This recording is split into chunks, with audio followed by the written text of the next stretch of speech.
নমস্কার, স্বাগত জানাচ্ছি আপনাদের অল টাইম খবর 24 এর কথামালা অনুষ্ঠানে। আজকের আমাদের অতিথি আপনাদের পরিচিত লোক এবং আমাদেরও পরিচিত লোক, 27 কল্যাণপুর প্রমোদনগর বিধানসভা কেন্দ্রের বিধায়ক তথা পিনাকি দাস চৌধুরী মহোদয়।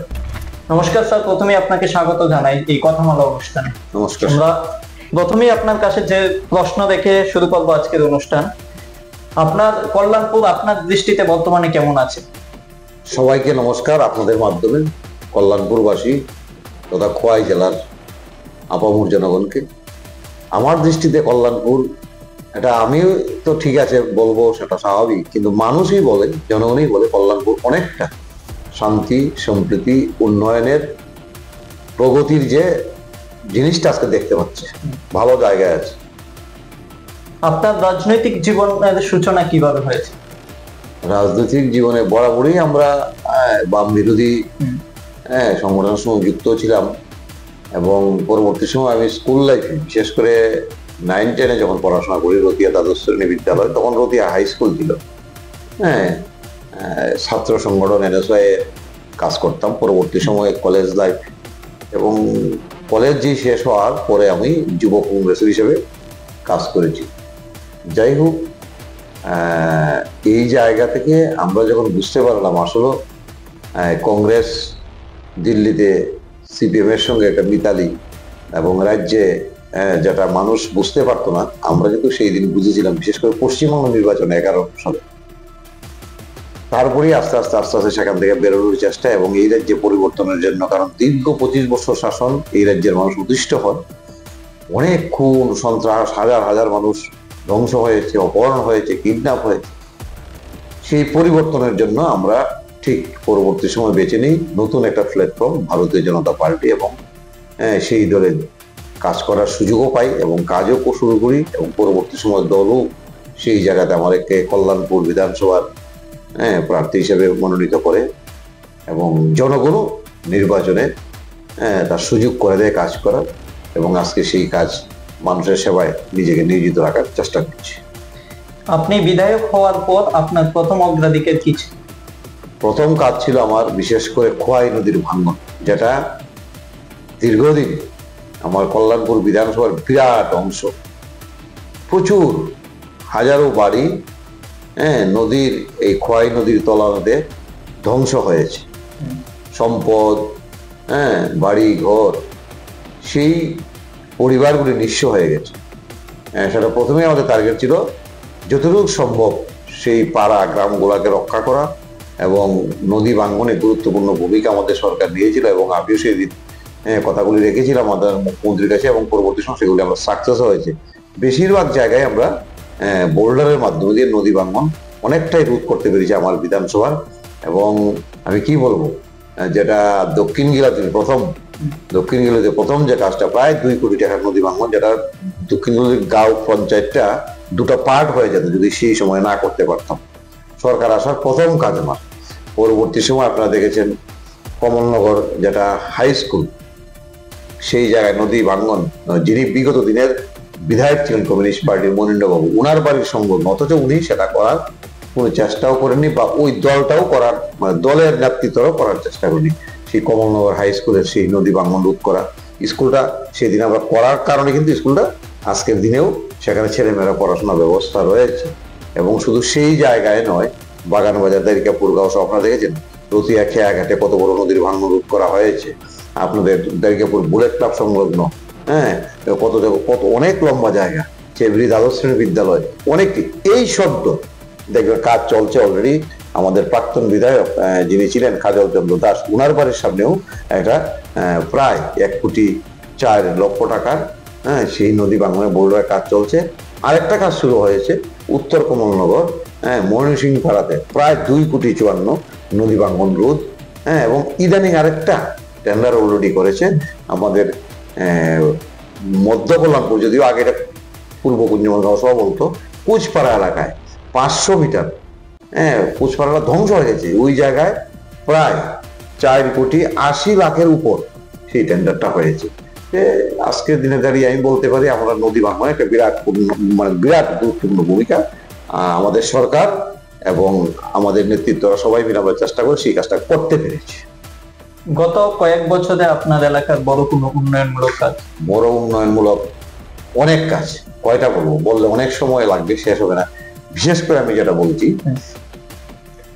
কল্যাণপুরের স্বাস্থ্য পরিষেবা যারা সিএসসি সেন্টার, এটা সবাই জানা কি অবস্থা ছিল। দুচালা একটা গড় ছিল, জিআইসি দেশ, ডাক্তার থাকার ব্যবস্থা ছিল না। সেই জায়গায় দাঁড়িয়ে আমরা প্রথম, যেহেতু আমরা বাঁচতে গেলে স্বাস্থ্য আমাদের সম্পদ, শরীর যদি ভালো থাকে এবং তার যদি পরিষেবা সঠিক না পায়, তাহলে কিন্তু মানুষের সবচেয়ে সম্মুখীন সমস্যা হয়। সেটা আমরা করতে পেরেছি। কল্যাণপুর আজকে বিরাট বড় অট্টালিকা গড়ে উঠেছে এবং মডেল ল্যাব করেছি। সমস্ত ধরনের পরীক্ষা নিরীক্ষা চলে বিনামূল্যে। যারা বিশেষ করে যারা আয়ুষ্মান কার্ড রয়েছে, বিপিএল রয়েছে, অন্তর্দয় রয়েছে, পিজি কার্ড রয়েছে, এবং ডাক্তার থাকার জন্য টাইপ 1, টাইপ 2, টাইপ 3 কোয়ার্টারও সেখানটায় তৈরি করে আজকে ডাক্তাররা সেখানটায় থেকে সেই কাজগুলো করতে পারছে। শুধু তাই নয়, আপনি আমার বিধানসভার আরেকটা পিএসসি রয়েছে চেবড়িতে, সেটাও নতুন করে পাকা বাড়ি তৈরি করে উদ্বোধন করে দেওয়া হয়েছে এবং কোয়ার্টারও তৈরি করে দেওয়া হয়েছে। এবং সদ্য দেখবেন, আমি কল্যাণপুরে একটা বিরাট প্রজেক্ট অলরেডি অনুমোদন দিয়েছে, প্রায় 4 কোটি টাকার মধ্যে, এবং চেবড়িতেও দিয়েছে আবার একটা নতুন করে ফান্ড এই বিল্ডিং কনস্ট্রাকশন আরো বৃদ্ধি করার জন্য। এই জায়গাতে চিকিৎসা পরিষেবা কিরকম পাচ্ছেন? অবশ্যই এলাকার মানুষই বলছে, এটা তো আমার বক্তব্য নয় যে না, কল্যাণপুর হসপিটালে গেলে আজকে পরিষ্কার পরিচ্ছন্ন পরিষেবা, ডাক্তাররা যে পাবলিকের লোকে যে আচরণ ব্যবহার অত্যন্ত ভালো, এবং হসপিটালে গেলে বোঝা যায় না সেটা হসপিটালে এসেছে, এবং হসপিটালে ঢুকতেই সেখানটায় ঠাকুরের আসন পর্যন্ত বসানো হয়েছে। মানে কি বলবো, খুব সুন্দর ব্যবস্থা। এবং আপনারাই নিউজের মাধ্যমে সেগুলি কভার করেছেন এবং এলাকার মানুষ দেখতে পাচ্ছে। তবে স্যার, এখানে একটা কথা, বাস্তব যে একটা চিত্র দেখা যায় রাজ্যে, বর্তমানে রাজ্যের বহু জায়গায় রাস্তাঘাটের অবস্থা একটা খারাপ, কিন্তু সেই জায়গায় আপনার বিধানসভাতেও কিছু কিছু রাস্তা এরকম রয়েছে। কি ব্যবস্থা, আপনি বলুন না কোন জায়গায় খারাপ? বিভিন্ন জায়গায় দেখা যাচ্ছে বিরোধীরা এই হচ্ছে আসলে ওদের চরিত্রই ওই জায়গায়, ওদের চরিত্রটাই ওই জায়গায় কমিউনিস্ট পার্টির। আমি অনেক সময় ভাবি, এত মিথ্যাচারিতা করা সম্ভব? এটা একমাত্র কমিউনিস্ট পার্টি পারবে, অন্য দল পারবে না। আমাদের পক্ষে সম্ভব নয়। সত্যটাকে আড়াল করে মিথ্যাটাকে প্রতিষ্ঠাতা করা, সেটা কমিউনিস্ট পার্টির দ্বারা সম্ভব। দেখুন, একটা রাস্তার কাজ যখন চলবে, এই যেমন কোয়াই হাইওয়ে রাস্তাটা চলতে তেলেমরা পর্যন্ত, স্বাভাবিকভাবে কাজ যখন চলছে, সেখানে বৃষ্টি হলে কাদা হবে, একটু সমস্যা হবে। এটা কাজ কমপ্লিট হওয়ার পরে যদি রাস্তাটা খারাপ হয়, তাহলে আপনি বলতে পারেন বা বিরোধী দল বলতে পারে কাজ। আপনি একটা স্বাভাবিকভাবে একটা বাড়িতে যদি নিজেরাও ঘর তুলেন, ঘরের কাজ করেন, ঘরটা তো এক রাত্রে উঠবে না, 1 বছর 1.5 বছর সময় লাগে না। এই সময়ের মধ্যে যদি দেখা যাবে ওই পার্টির ওই ব্যক্তির ঘরটা ভাঙা অবস্থা রয়েছে, বিরোধীরা যদি প্রশ্ন করে, বলুন এটা সঠিক? এই প্রসঙ্গে খোয়াই বা যে আমাদের কমলপুর রুটটা গত কয়েকদিন আগে, এই গত বছরই সম্পন্ন হয়েছে, অবস্থা কিন্তু এখন খোয়াই এবং কমলপুর রাস্তাটা সম্পন্ন হয়েছে, হ্যান্ডওভার হয়েছে। ওই রাস্তাটা দেখবেন, আমি বলি খোয়াই মহাদেব টিলা থেকে আমাদের বাজ্যল বাড়ি, সম্ভবত এটাতে কয় নাকি, বাজ্যল বাড়ি অব্দি, না বাজ্যল বাড়ি নয়, এটাকে কমলপুর যেতে পাহাড়টা যে দেখবেন খুব ভালো রাস্তা।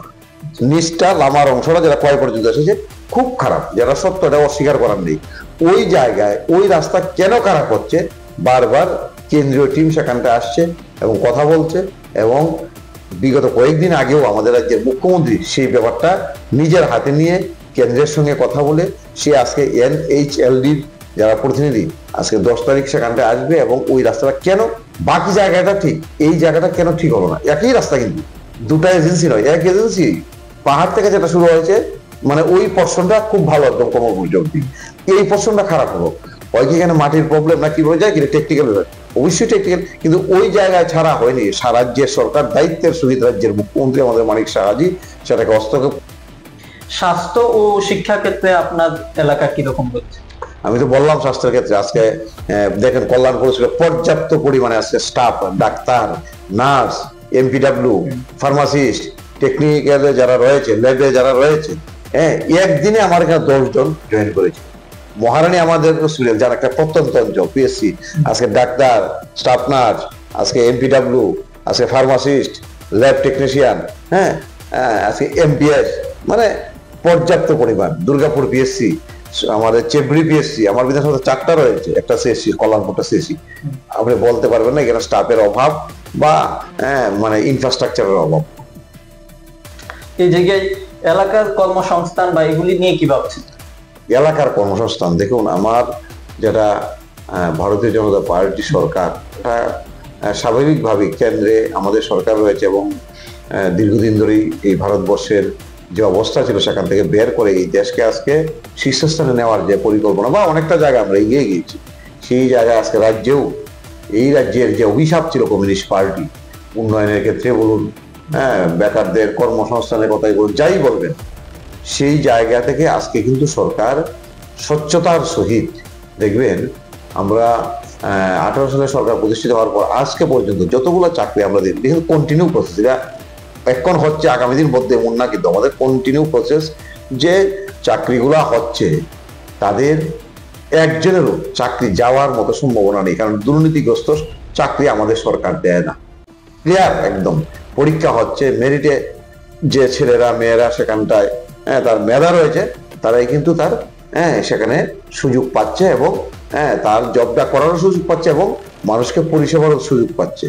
এবং আমাদের সরকার প্রায় সময় বলে যুবক যুবতীদের কর্মসংস্থানের ব্যবস্থা, একদিকে চাকরি, আরেকদিকে বিভিন্নভাবে নিজের পায়ে দাঁড়ানো। কর্মসংস্থান মানেই কিন্তু চাকরি নয়, সমস্ত চাকরি দেখবেন কমিউনিস্টরা মানুষকে বিভ্রান্ত করে। ভারতীয় জনতা পার্টি বলেছিল ঘরে ঘরে চাকরি দেবে, না, কর্মসংস্থানের ব্যবস্থা। তার মানে কি চাকরি কর্মসংস্থান? আচ্ছা, যারা প্রাইভেট জব করছে, যারা নিজে একটা ফার্ম তৈরি করছে, এটা কি কর্মসংস্থান নয়? তো ওই জিনিসটি নিয়ে তারা, মানে মূল বক্তব্য হচ্ছে কমিউনিস্টরা চিরদিনই তারা মানুষকে বিভ্রান্ত করা।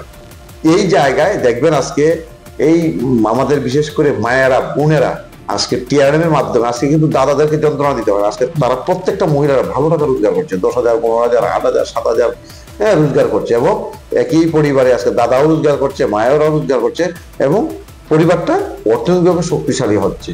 সেই জায়গায় আজকে প্রত্যেকটা মানুষকে আমরা, প্রত্যেকটা যুবককে সেখানটাই আহ্বান করছি যে যুবকরাই এগিয়ে আসবে, যুবকরাই সেই কর্মসংস্থানের সুযোগ করে নেবেন, নিজেদের মাধ্যমে সেটা নেওয়ার ক্ষমতা রয়েছে। এই ব্যবস্থা সরকার পরিষ্কার পথ খোলা রেখেছে সেই জায়গায়, এবং উৎসাহিত হয়ে দেখবেন আজকে যুবকরা সেখানটায় যাচ্ছে, বিভিন্ন দপ্তরের ইন্টারভিউ থেকে শুরু করে। এই জায়গায় আমি বলবো আমাদের সরকার একটা জিনিস ক্লিয়ার করেছে, রাজনৈতিক দলের ঊর্ধ্বে উঠে দলীয়করণ নয়, আসলেই মেধার ভিত্তিতে সেখানে যুবকদের কর্মসংস্থান ব্যবস্থা একমাত্র আমাদের সরকারই এই রাজ্যে প্রতিষ্ঠিত করেছে এবং বিগত দিনের কুসংস্কার থেকে এই রাজ্যকে মুক্ত করেছে। অথচ দেখবেন সেই জায়গায় দাঁড়িয়ে যারা কমিউনিস্টের নেতারা কিভাবে এত মিথ্যাচারিতা করে, আমি এটা ভাবতে অবাক লাগে যে সন্ত্রাসের সারা রাজ্য শুধু কল্যাণপূর্ণ, সারা রাজ্য সন্ত্রাসের রাজ্য হিসেবে চিহ্নিত হয়েছিল। আজকে ভারতীয় জনতা পার্টিকে তারা বলার চেষ্টা করে যে এই রাজ্যে নাকি সন্ত্রাস হয়। আমি তথ্য প্রমাণ দিয়ে আমাদের কাছে রয়েছে, বিগত 25 বছরে কমিউনিস্টের ডিএফ এর রাজ্য নেতৃত্ব, এসএফ এর রাজ্য নেতৃত্ব, পোস্ট সম্পাদক হিসেবে রয়েছে তারা বিভিন্ন দায়িত্বে। তারা ফ্ল্যাগ কাতুরি হাসতে, ফ্ল্যাগ হাতে নিয়ে আগরতলা রাজপথে মানুষকে ধুলাই করেছে, পিটাই করেছে। এখনো টিভিতে দেখাচ্ছে, এখনো বারবার ফেসবুকে আসছে সেই ছবিগুলো। সেই এমবিবিও কলেজে কিভাবে ছাত্রদেরকে মেরেছিল, কিভাবে পাপাইসা হত্যা, কি বলবো।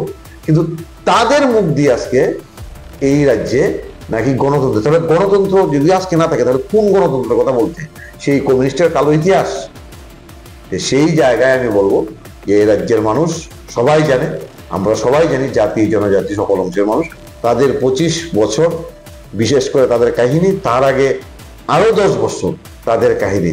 আর সেই জায়গায় ক্ষমতা পাওয়ার জন্য, ক্ষমতা বুক করার জন্য কংগ্রেসও তাদের পেছন ধরে সেখানটায় সেই কাজগুলিকে মানুষের কাছে আরো বিভ্রান্ত করে পৌঁছানোর চেষ্টা করছে। তার জন্য আমি বলবো যত কিছুই করুক না কেন, এই রাজ্যের মানুষ রাজনৈতিকভাবে সচেতন, পরিষ্কার, এবং আজকের দিনে মানুষ দাঁড়িয়ে সেখানে যুবকই বলুন, আজকে বৃদ্ধই বলুন, আজকে মায়েদের কথাই বলুন, আজকে ছাত্রদের কথাই বলুন, প্রত্যেকটা মানুষ আজকে সুখ শান্তিতে এবং রাজ্যের উন্নয়নের ভারতীয় জনতা পার্টির প্রতি যে আস্থা বিশ্বাস রয়েছে, চাঁদাবাজি থেকে মুক্ত হয়েছে, সন্ত্রাস থেকে মুক্ত হয়েছে, উগ্রবাদী থেকে মুক্ত হয়েছে, লেভি থেকে কর্মচারীরা মুক্ত হয়েছে, দেশের কথা পত্রিকা থেকে বাধ্যতামূলক ছিল সেগুলি থেকে মুক্ত হয়েছে। আজকে মানুষ স্বাধীনভাবে চলতে পারছে এবং দলীয়করণ থেকে বেরিয়ে আসতে পারছে। তার জন্যই ভারতীয় জনতা পার্টিকে দেখবেন, আমি তো বললাম দীর্ঘদিন এই রাজ্যের ক্ষমতায় ভারতীয় জনতা পার্টি এই রাজ্যকে এগিয়ে নেবে। এক্ষেত্রে আপনার বিধানসভাতে স্বরোজগারী হওয়ার ক্ষেত্রে কি কি পরিকল্পনা বা কিভাবে হচ্ছে না? স্বরোজগারের ক্ষেত্রে বিশেষ করে আমরা তো বললাম, যেটা আমাদের কাছে রয়েছে আজকে টিআরএম এর মাধ্যমে মহিলারা, এবং এর মাধ্যমে দেখুন সিএলএফ বিভিন্ন জায়গায় আমরা অলরেডি অফিস হয়েছে নতুন ভাবে সিএলএফ, টিআরএম এর মাধ্যমে, তার মানে কি ফেডারেশন ভিউ যেটাকে বলে, এতদিন তো ভিউর মহিলারা কাজ করতো, আজকে কয়েকটা ভিউ মিলে একটা সিএলএফ এখন অফিস স্টাফ নেওয়া হচ্ছে, অলরেডি শুরু হয়ে গেছে। কম্পিউটার ম্যান, অফিস পরিচালনার জন্য একজন ছেলে একজন মেয়ে, এবং বিভিন্নভাবে প্রত্যেকটা জায়গায় নেওয়া শুরু হয়েছে। এবং ফিশারি দপ্তর থেকে দেখবেন আপনারা, আমরা যুবকদের ইদানিং ট্রেনিং, আমার বিধানসভা থেকেই একটা সংখ্যা ট্রেনিং চলছে আগামী দিন তার স্বরোজগার পাওয়ার জন্য সরকারের পক্ষ থেকে, ফিশারি দপ্তর থেকে সেই বিষয়টাও চলছে। এবং ব্যাংকিং সেক্টরে দেখবেন আপনাদের বিভিন্নভাবে আমরা এটাকে বলে স্কিল ডেভেলপমেন্টের মধ্যে সেখানে ট্রেনিং দেওয়া হচ্ছে, এবং তারপরে তারা বিভিন্ন দপ্তরে বিভিন্নভাবে সেই কাজে যুক্ত হচ্ছে। এরপরে দেখবেন আপনাদের স্কিল ডেভেলপমেন্টের মধ্যে আমাদের কল্যাণপুর থেকে প্রায় 20 থেকে 22, বেশি হবে সংখ্যাটা, আমরা ট্রেনিং করে বহিরাজ্যে আজকে রেল লাইনে, মানে রেলওয়েতে বিভিন্ন কাজে যুক্ত হয়েছে এই কল্যাণপুরের ছেলেমেয়েরা। তার মানে কি, মানে প্রত্যেকটা ছেলে মেয়েই কোনো না কোনো কাজে সেখানে যুক্ত হওয়ার চেষ্টা, এবং আমাদের সরকারও চেষ্টা করছে, আর আমরাও চাইছি। এবং শুধু তাই না, দেখবেন বিভিন্ন ফার্ম দেখবেন আজকে বিধানসভাতে ফিশারি দপ্তর থেকে ফার্ম, এআরডি থেকে ফার্ম তৈরি করে দেওয়া হচ্ছে, এবং সেখানটায় বিরাট সুযোগ রয়েছে। এবং সরকার সেখানটা দেখবেন কোনো ব্যক্তিকে 50 লক্ষ টাকা লোন দিচ্ছে, এবং সেখানটায় 30 লক্ষ টাকা ছাড় দেওয়া হচ্ছে এককালীন, এই সুযোগও দিচ্ছে। তার মানে কি, তাকে স্বরোজগার করার জন্য সরকার ওতপ্রোতভাবে চেষ্টা করছে।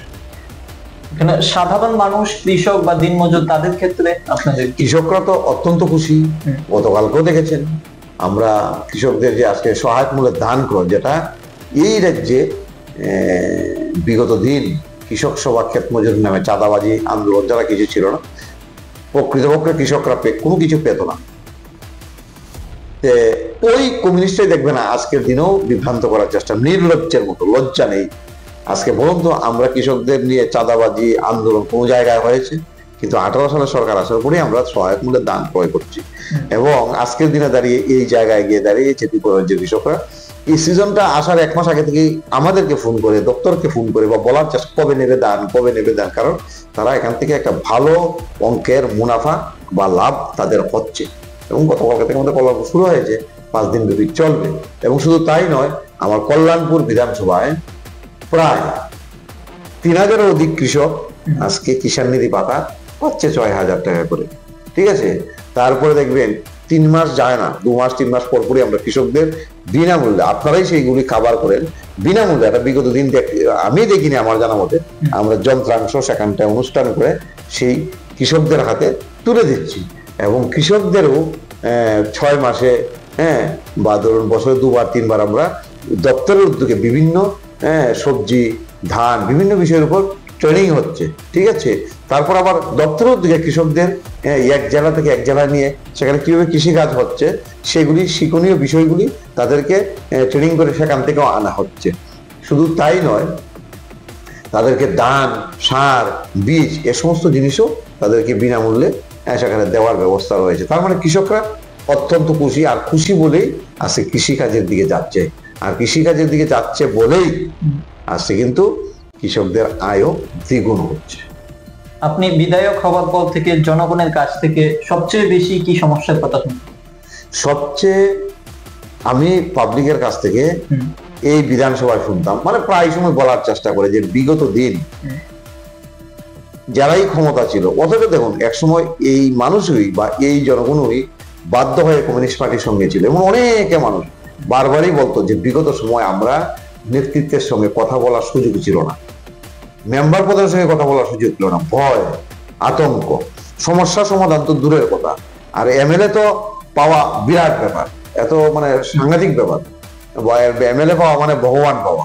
কিন্তু আজকের দিনে আমরা যেটা সবচেয়ে বেশি খুশি এই সরকারের কাছে, যা উন্নত বা উন্নয়ন তো হচ্ছে, এগুলি রয়েছে, কিন্তু আমরা বিধায়ক বা আমাদের প্রধান, পঞ্চায়েত সমিতি বা যারা যারা নির্বাচিত, এদেরকে খুব হাতের নাগালে পেয়ে যায়, এবং যে সমস্যা নিয়ে যাদের কাছে যাই, একজন না পারলে আরেকজন, একজন না পারলে কোনো না কোনোভাবে সেই সমস্যা সমাধান করে দিচ্ছে। এবং চিকিৎসার ক্ষেত্রে ব্যক্তিগতভাবে হোক, অর্থনৈতিক সহযোগিতা হোক, স্টুডেন্টের ক্ষেত্রে বই কিনা হোক, হ্যাঁ, বিভিন্নভাবে শ্রাদ্ধ অনুষ্ঠান থেকে শুরু করে সরকারি সুযোগ বাদেও আমরা মানুষ বলে, এটা আমাদের বক্তব্য নয়, যে এই সুযোগগুলি আজকে খুব হাতের নাগালে পাই এবং আমরা এই সমস্যাগুলি সমাধান করতে পারি। একটা ভরসা রয়েছে যে না, ভারতীয় জনতা পার্টির নেতৃত্বের কাছে গেলে আমার এই সমস্যাটা সমাধান হবে, সবচেয়ে বেশি যেটা বলে আমাদের।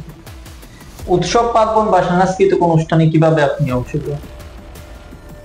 উৎসব এটা তো স্বাভাবিকভাবেই ঠাকুরের উৎসবের দিকে যদি যাই, অলরেডি উৎসব পার্বণ আমাদের সরকার আসে পরে ক্ষমতা আসার পর অটোমেটিক বেড়ে গেছে। হ্যাঁ, যেটা একটা সময় এই রাজ্য, মানে বিশেষ করে আমি বলবো ত্রিপুরা, যেহেতু আমরা শাসন ব্যবস্থা দেখেছি, এই সমস্ত উৎসব অনুষ্ঠান, পূজা পার্বণ, সেখান থেকে বেরিয়ে মানুষ শুধু পার্টিমুখী ছিল।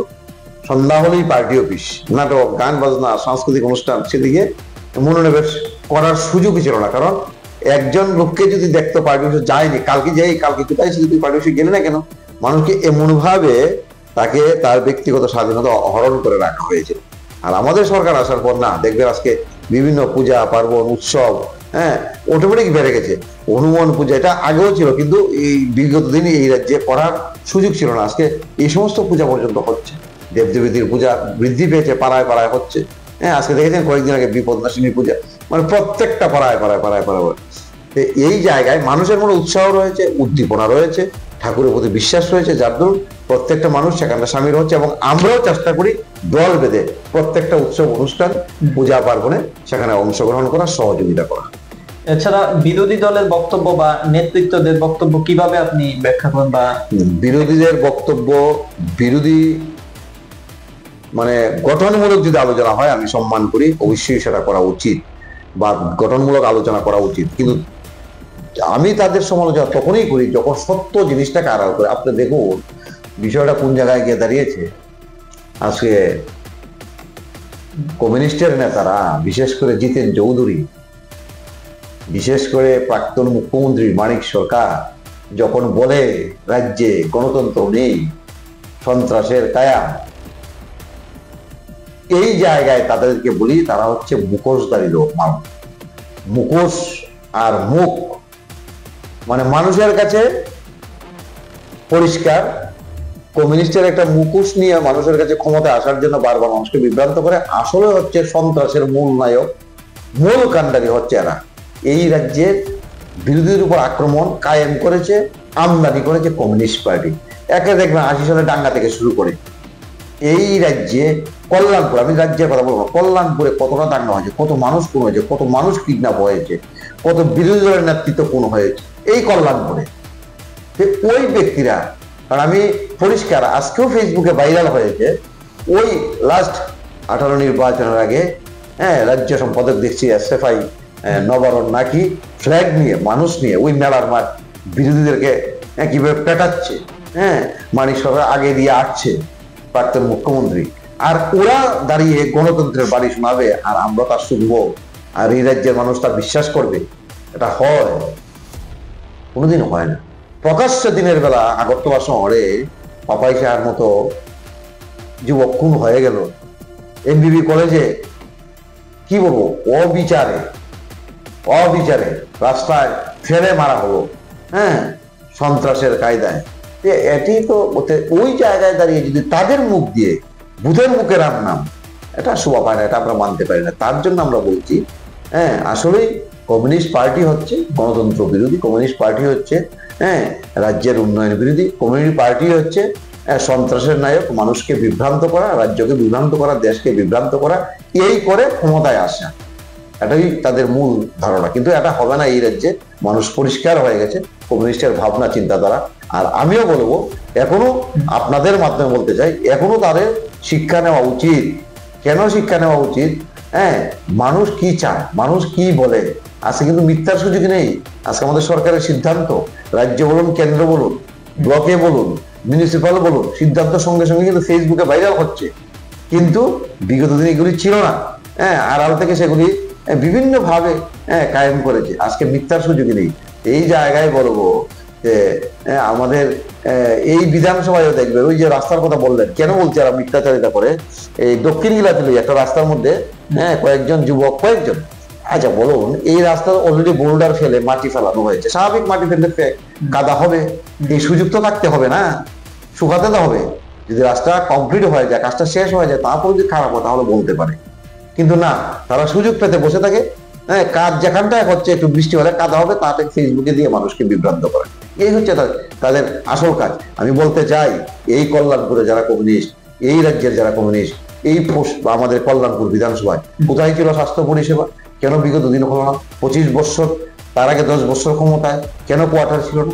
কেন ডাক্তার থাকার ব্যবস্থা ছিল না? দক্ষিণ জেলাগুলিতে কেন পঞ্চায়েতের পাকা বাড়ি ছিল না? কেন একটা ক্লাবের মধ্যে থাকতে হয়েছে?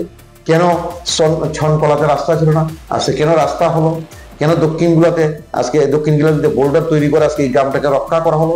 আজকে বাড়ি বাড়ি জলের ব্যবস্থা দক্ষিণ গিলাতুলিতে করা হয়েছে। এক টাকাও সবার কথা বলছি না, এইভাবে সারা রাত বিধানসভায় আমার 42টা প্রজেক্ট তৈরি করে বাড়ি বাড়ি জলের ব্যবস্থা, ইদানিং শুরু হয়েছে ফিল্টার করে বাড়ি বাড়ি জলের ব্যবস্থা। কল্যাণপুর দ্বাদশ শ্রেণী বিদ্যালয়ের পাকা বাড়ি কেন করা হলো না? আগে তৈরি করা হলো না।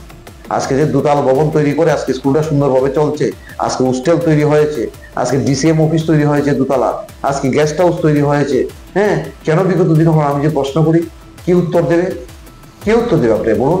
আজকে রতিয়াতে দ্বাদশ শ্রেণী বিদ্যালয় পাকা বাড়ি তৈরি হচ্ছে, চেবড়ি দ্বাদশ শ্রেণী বিদ্যালয় পাকা বাড়ি তৈরি হচ্ছে, আজকে পশ্চিম গিলাতুলিতে কান্তিয়া ঠাকুর, সেখানে অঙ্গনওয়াড়ি তৈরি হয়েছে, আজকে এআইডিডি অফিস, উপস্বাস্থ্য কেন্দ্র আমাদের পশ্চিম গিলাতুলিতে তৈরি হয়েছে, আচ্ছা চেবড়িতে মার্কেট তৈরি হয়েছে, কল্যাণপুরে মার্কেট তৈরি হয়েছে, কেন হলো না বিগত দিন? আমি কয়টার কথা বলবো? আমি কয়টা ডেভেলপমেন্টের কথা তাদের কাছে বলবো, যে সেই জায়গায় এত ডেভেলপমেন্ট হওয়ার পরেও আজকে ভিডিও কমপ্লেক্স আপনার চোখের সামনে তৈরি হয়েছে, উদ্বোধন হয়েছে। আজকে স্কুল রোডে বেকার স্টল তৈরি করে তাদেরকে রোজগারের ব্যবস্থা করে দেওয়া হয়েছে, উদ্বোধন করে দেওয়া হয়েছে। আজকে হসপিটাল রাস্তাটা যাওয়ার ব্যবস্থা ছিল না, আজকে তৈরি করে দেওয়া হয়েছে। আজকে এখানটা হসপিটালের পেছনের পার্সনটা মানুষ যেতে পারতো না, আজকে পার্ক তৈরি করে দেওয়া হয়েছে। আজকে আমাদের বীর পুরুষ যারা ছিলেন, যারা এই ভারতবর্ষের কর্ণধার ছিলেন, যিনি বিশ্বকবি রবীন্দ্রনাথ ঠাকুর, একজন মহাপুরুষের এই কল্যাণপুরে তাদের প্রতিচ্ছবি তৈরি করা হয়নি। আজকে আমরা সেখানটায় রবীন্দ্রনাথকে তৈরি করেছি শ্রদ্ধা জানানোর জন্য, কারণ ওরাই পথ প্রদর্শক আমাদের। সুভাষচন্দ্র বসু আজকে এখানটা তৈরি করে দেওয়া হয়েছে। আমাদের সংবিধান যিনি লিখেছিলেন ডক্টর বি আম্বেদকর ব্লকে আমরা তৈরি করেছি ওনার মূর্তিশিলা। এইগুলি তো আমাদের কাজ ছিল না, ওইগুলো তো আগেই তারা করা ছিল, কিন্তু আসলেই তারা ওই ব্যক্তিদের, ওই বীর পুরুষদের শ্রদ্ধা করে না, তারা উন্নয়ন ভালো পায় না। আমি তো বললামই, আমি যদি বলি এই বিধানসভার কাজ, এই বিধানসভা দেখুন, আমার রতিয়াতে একটা রাস্তা ব্রিজ নিপেন বাবু মুখ্যমন্ত্রী ছিলেন, মানুষকে বলেছিলেন ব্রিজটা করে দেবে। নিপেন বাবুর পর অঘুর বাবু মন্ত্রী হল, অঘুর বাবুর পর মনীন্দ্র বাবু বিধায়ক হলেন, কিন্তু কাজের কাজ হলো না। আজকে যান, এই ব্রিজটা প্রায় কমপ্লিটের পথে, আমাদের সরকার আসার পর সেই ব্রিজটাও প্রায় কমপ্লিটের পথে। আচ্ছা, ভাবতে অবাক লাগে।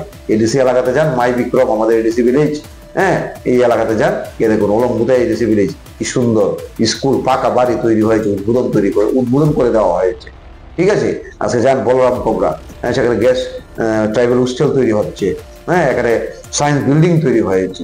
ঠিক আছে, আজকে এই সমস্ত জিনিসগুলা, আচ্ছা যান ইয়াকরাই বাজার মার্কেট দুতলা ভবন তৈরি হচ্ছে, মার্কেট ইয়াকরাই বাজার আরএস পাড়া। কেউ ভাবতে পারে যে কতগুলো ডেভেলপমেন্টের কথা বললে শেষ হবে না। সেই জায়গায় বলতে চাই, আজকে দেখুন আমাদের কল্যাণপুরে কমিউনিটি হল আছে, কমিউনিটি হলটা পর্যন্ত আজকে আমাদের করতে হয়েছে, তাদের করার ক্ষমতা জি বা করার চেষ্টাও করেনি। আচ্ছা পাড়ায় পাড়ায় সোলার লাইট, মাছ লাইট, হাই মাল দেখেছেন আপনি? গিলাতুলিতে গ্রাম্য বাজার লাগিয়েছি, কত সুন্দর দেখা যায়। রতিয়াতে চকজেকা, কল্যাণপুরে লাগিয়েছি, চেবড়িতে লাগিয়েছি, বৃন্দাবনে লাগিয়েছি, বড়িপুরা বাজারে লাগিয়েছি, কল্যাণপুর মোটর স্ট্যান্ড লাগিয়েছি। ভাবতে পারে না কমিউনিস্ট পার্টি এই সমস্ত জিনিস কোথা থেকে আসে, কল্পনাই তো করতে পারে না। তাদের তো একই সুর, ভারতীয় জনতা পার্টির সরকার এই রাজ্যে কাজ করছে না। আসলে তাদের মুদ্রাগত দোষ, যারা বললাম না, ওই যে কুকুরের লেজ চুঙ্গার ভিতর ঢুকিয়ে রাখলেও 12 বছর, তারপর চুঙ্গাটা খুলে দিল, আবার সোজা হয়ে যায়, দেখা হয়ে যায়, ওই হচ্ছে কমিউনিস্টের নীতি আদর্শ। তারা সন্ত্রাসের উপর দাঁড়িয়ে রাজনীতি করতে চায়, বন্দুকের নল দিয়ে রাজনীতি করতে চায়। এটাই এই রাজ্যে আর হবে না। মানুষ উন্নয়নের পক্ষে, শান্তির পক্ষে, গণতন্ত্রের পক্ষে, তার জন্যই ভারতীয় জনতা পার্টির উপর নির্ভর করছে। ব্যক্তিগত জীবনের সবচেয়ে অনুপ্রেরণা কি? ব্যক্তিগত জীবনে না, আমার তো অনুপ্রেরণা বলতে কি, আমরা যারা কাজ করি, বিশেষ করে এটাই তো চাহিদা, মানুষের সঙ্গে থাকা, মানুষের সেবা করা। এবং প্রথম থেকেই আমি যখন ছাত্র সংগঠনে ছিলাম, তখন থেকে একটা ক্লাবও ছিল আমাদের এখানে। হ্যাঁ, এবং ক্লাবে আমি বিরাটই ভাবতাম যে ক্লাবের মাধ্যমে মানুষকে সহযোগিতা করা যায়, মানুষের পাশে থাকা যায়। আর মানব জাতি হিসেবে যেহেতু মানব জন্ম নিয়েছি, হ্যাঁ, মানুষের সেবা করাই একটা আমাদের অন্যতম প্রধান কাজ। এর চেয়ে ভালো কাজ আরো হতে পারে না। এবং এটাকে মাথায় রেখেই কিন্তু আস্তে আস্তে সেই ক্লাব করা, রাজনীতিতে আসা, এবং পরবর্তী সময় হ্যাঁ মানুষও আমাকে সুযোগ করে দিয়েছে, ভারতীয় জনতা পার্টিও আমাকে এই সুযোগ করে দেওয়ার কারণেই কিন্তু আজকে সেই ভাবনা চিন্তাধারা যেটা আমার মাথায় ছিল সেটা কিন্তু আজকে বাস্তব। আমি কিন্তু মানে বাস্তব রূপ দিতে পারছি, এবং মনের মধ্যে একটা তৃষ্ণা যে ছিল যে আমি তৃপ্তি পাচ্ছি, ওই মানুষটা আজকে এই কাজটা করে দিতে পারছি, ওই মানুষটাকে সহযোগিতা করতে পারছি। ওই বাচ্চাটার একটা যদিও উপরওয়ালাই হচ্ছে আমাদের মূল, কাকে রাখবে, কাকে নেবে, কার কখন মৃত্যু হবে, জন্ম হবে, কিন্তু তারপরেও তাকে বাঁচানোর জন্য একটু সঙ্গে পাশে দাঁড়ানো, এই জিনিসটা যে করতে পারি, যে জায়গায় নিজেকে তৃপ্তি মনে করি যে না আমরা মানব করে জন্ম নিয়ে ওই মানুষটার জন্য একটু করতে পেরেছি, এই যে ভাবনা চিন্তাগুলা, এগুলি আসল নিয়েই কিন্তু চলছে, এবং আগামী দিন এগুলি আমাদের মাথাতে থাকবে, এবং এগুলি নিয়ে আমাদের এগোতে হবে। কারণ কোনোভাবেই একটা মানুষ বা এলাকার মধ্যে একা সম্ভব হয় না। প্রত্যেকটা মানুষকে কিন্তু ভারতীয় জনতা পার্টি আজকে ওই ভাবনা চিন্তাধারা একত্রিত করছে যে না শুধু সরকার করবে না, হবে না, সরকারের সঙ্গে আমাদেরকে দাঁড়াতে হবে, তাহলে কিন্তু প্রকৃত উন্নয়ন করা সম্ভব, প্রকৃত আসল কাজে যাওয়া যাবে। সেই ভাবনাই আমরা চলছি সবাই মিলে। অবসর সময় কিভাবে কাটান? অবসর সময় মূল বিষয় হচ্ছে যখন অবসর থাকি একটাই মাথায় থাকে, আমি তো যখন ঘুমিয়ে যাই খুব তাড়াতাড়ি, যদি আমরা এখন বিশেষ করে নিজেও নিজেদের দিকে আমাদের যেহেতু আমাদের স্বাস্থ্যের দিকে নজর দিতে হয়, নিজের স্বাস্থ্য সঠিক রাখতে হবে প্রত্যেকের স্বাস্থ্যে।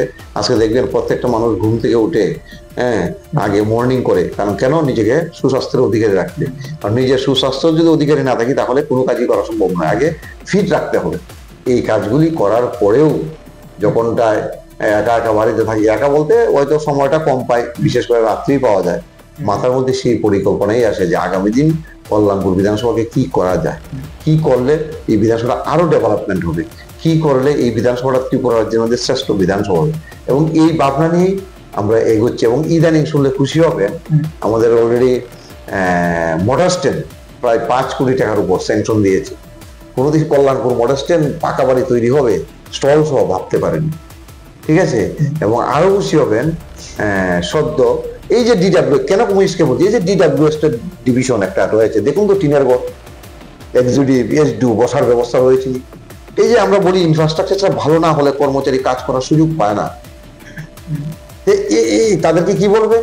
আজকে কিন্তু আমাদের সরকার, আমি বারবার বলা সত্ত্বেও সেখানটায় আমাদের সরকার কিন্তু এইটাও স্যাংশন দিয়েছে, সদ্য কিছুদিনের মধ্যেই এটাও টেন্ডার হবে।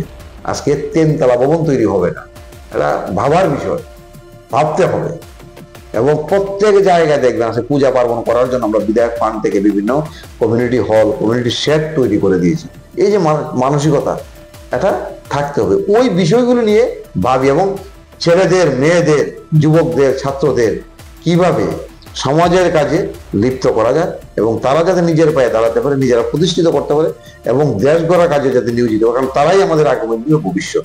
সেই ভাবনা মাথায় রাখি এবং সবার সঙ্গে একটা যোগাযোগ, কারণ ওই যে কালচারটা, দলীয়করণটা, সেটা আমরা টোটালি বিদায় করে দিয়েছি। সারা রাজ্য থেকে বিদায় হয়েছে, আমার বিধানসভা থেকে বিদায় হয়েছে। দলীয়করণ নয়, সবাইকে নিয়ে কাজ করো, তাহলেই সমাজ, দেশের উন্নয়ন হবে। ওই ভাবনাগুলো কিভাবে ইমপ্লিমেন্ট করা যায় সেগুলো নিয়ে যখন অবসর থাকি সেগুলো নিয়ে মাথার মধ্যে ভাবি। এই অনেক কিছু উন্নয়নের কাজ বলেছেন, তাছাড়া আগামী দিনে কি করার পরিকল্পনা রয়েছে?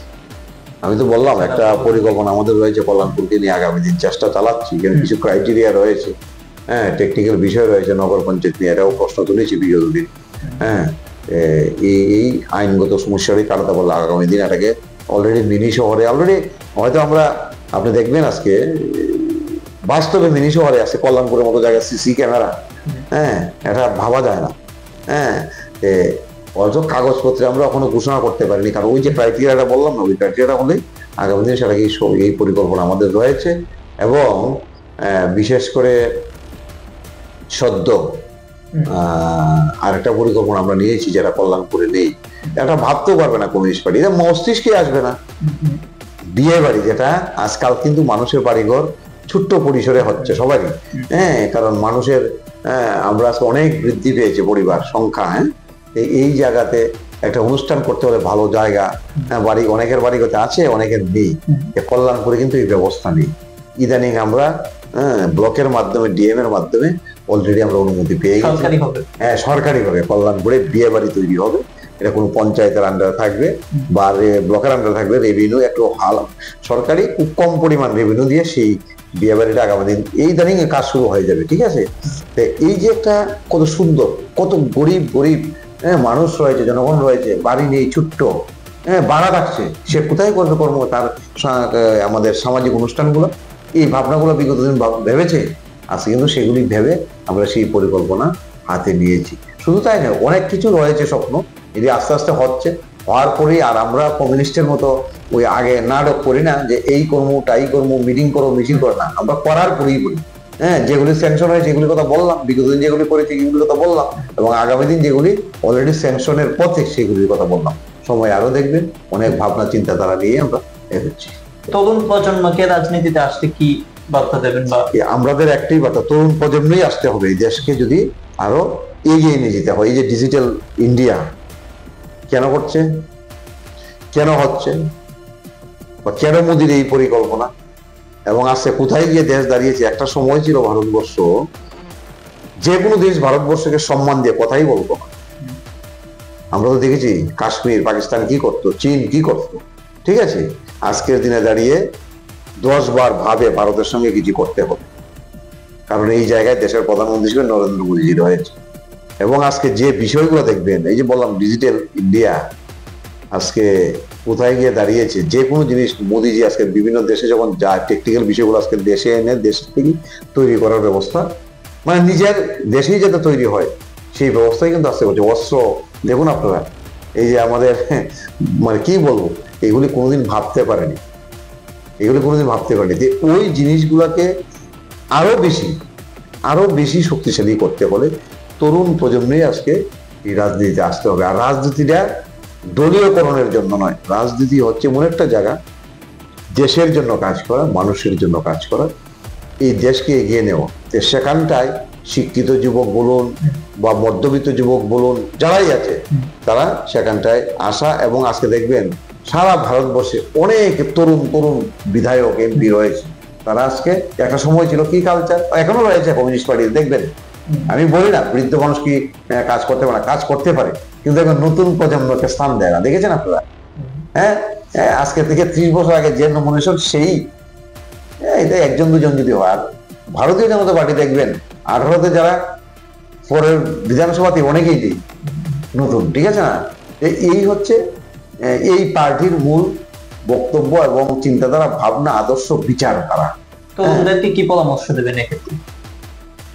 তরুণদেরকে আমার একটাই পরামর্শ দেব, যে আপনারা এই রাজ্যের বিগত দিনের যারা এই রাজ্যটাকে শাসন করেছে এবং দেশ শাসন করেছে, এই তরুণ যুবকরা যাতে নিজেদের পরিবারের, অন্যকে বলবো না, আমাদেরকে বলতে হবে, নিজেদের পরিবারের গার্জেন যারা রয়েছে, অভিভাবক রয়েছে, তাদের কাছ থেকে ইতিহাসটা জেনে নিতে হবে। জানা না অনেক ইতিহাস জেনে নিতে হবে। যারা বিগত দিনের ওই রাজ্য দেশ চলিয়েছে এবং বিশ্রী রাজনীতি করেছে, খুনের রাজনীতি করেছে, সন্ত্রাসের রাজনীতি করেছে, দেশকে পিছিয়ে দিয়েছে, দেশকে বিদেশের হাতে তুলে দেওয়ার একটা পরিকল্পনা, দেশকে ধ্বংস করার পরিকল্পনা, দেশকে 3টা-4টা ভাগ করেছে, তাদের ইতিহাস জেনে নতুন প্রজন্ম যাতে ভারতীয় জনতা পার্টির যে আমাদের বিচার দ্বারা ভারতের অখণ্ডতা রক্ষা করার জন্য একমাত্র ভারতীয় জনতা পার্টি লড়াই করছে। এবং দেখুন, প্রথম থেকে এক নিশান, এক বিধান, এক প্রধান, সেটা নিয়েই ভারতীয় জনতা পার্টি প্রথম থেকে লড়াই শুরু করেছিল, সেই কাশ্মীর থেকে। আজকের দিনে দাঁড়িয়ে কিন্তু সেই 370 দ্বারা তুলে এক নিশান, এক বিধান, এক প্রধান আজকে ভারতবর্ষে চালু হয়েছে, ঠিক আছে না? ওই জিনিসগুলি যাতে নতুন প্রজন্ম দেখে, এবং নতুনরাই যে দেশের ভবিষ্যৎ, সেটা কিন্তু নরেন্দ্র মোদীজি পরিষ্কার যুবকদের সঙ্গে বারবার যখন কথা বলে, দেখবেন বারবার কথা বলে, এই নতুনরাই আগামী দিনের ভবিষ্যৎ। এই বার্তাটাই আমি দিতে চাই, তোমরা এগিয়ে আসো, দেশের দায়িত্ব, সমাজের দায়িত্ব, দেশকে এগিয়ে নিয়ে যেতে হবে, সমাজকে এগিয়ে নিয়ে যেতে হবে, রাজ্যকে এগিয়ে নিয়ে যেতে হবে। ওই যারা বিভ্রান্তকারীরা, তাদের ইতিহাসটা নিজেরা জানার চেষ্টা করে তাদেরকে প্রত্যাখ্যান করুন, কারণ তারা দেশ বিরোধী। আজকে অনুষ্ঠান চলছে, অনেকক্ষণ সময় হচ্ছে, তার মাঝখানে শেষ প্রশ্ন রেখে আমরা এই অনুষ্ঠান শেষ দিকে চলে যাব। শেষ প্রশ্ন, আপনি পরিবারের জন্য কতটুকু সময় দেন এই বিদায়ের খবর পড়তে? পরিবারের জন্য স্বাভাবিকভাবে, এটা তো বিশেষ করে আমরা যারা রাজনীতির সঙ্গে যুক্ত বা সমাজের কাজের সঙ্গে যুক্ত, স্বাভাবিক একটা সময়টা কমই দেওয়া যায়। তবু চেষ্টা করি পরিবারকে দেওয়ার। প্রত্যেক সময় দেওয়া সম্ভব হয় না। মাঝে মধ্যে গত কিছুদিন আগেও আমি মায়ের বাড়িতে গিয়েছি, মায়ের আশীর্বাদ নিয়েছি আমার আমার ছেলে, 2 ছেলে, আমার স্ত্রীকে নিয়ে। এই চেষ্টাটা করি। আর আমার পরিবারও বলার চেষ্টা করে, যেহেতু সমাজের জন্য কাজ করো, আমি যেহেতু আছি ছেলে মেয়েদের সঙ্গে, তুমি সমাজ কিনে ভাবো, আমাকেও উৎসাহিত করে। আমার বড় ছেলেও উৎসাহিত করে, আজকে বড় ছেলে 12 ফাইনাল দেবে, যে না তুমি কাজ করো, এতে কোনো সমস্যা নেই, আমরা আছি, অসুবিধা হলে বলবে। কিন্তু তারপরেও চেষ্টা করি মাসে 1 দিন 2 দিন পরিবারের সঙ্গে থাকার চেষ্টা করি, কিন্তু সময় হয়ে ওঠেনি। কিন্তু আমি চাইছি, এটাও ঠিক, সমাজের সঙ্গে কাজ করার সঙ্গে সঙ্গে পরিবারকেও সময় দেওয়া। চেষ্টা করি যতটুকু সম্ভব দিই এবং দিব আগামী দিনও। কিন্তু এটা যাতে সবার মানসিকতা থাকে, যে কাজেই করি, চাকরিই করি, ব্যবসায়ী করি, রাজনীতিই করি, সমাজের জন্য কাজেই করি, ক্লাবেই করি, সঙ্গে পরিবারকেও কিছু সময় দেওয়া, এটাও কিন্তু একটা বিরাট গুরুত্বপূর্ণ কাজ। নমস্কার, আপনাকে ধন্যবাদ খোলাখুলি সময় দেওয়ার জন্য। আমরা আশা করি বিধায়ক পিনাকি দাস চৌধুরীর উদ্যোগে কল্যাণপুর উন্নয়নের দিকে এগিয়ে যাবে আগামী দিনে। এভাবেই কথামালা অনুষ্ঠান আমাদের চলতে থাকবে। দেখতে থাকুন অল টাইম খবর 24। ভালো থাকুন, সুস্থ থাকুন।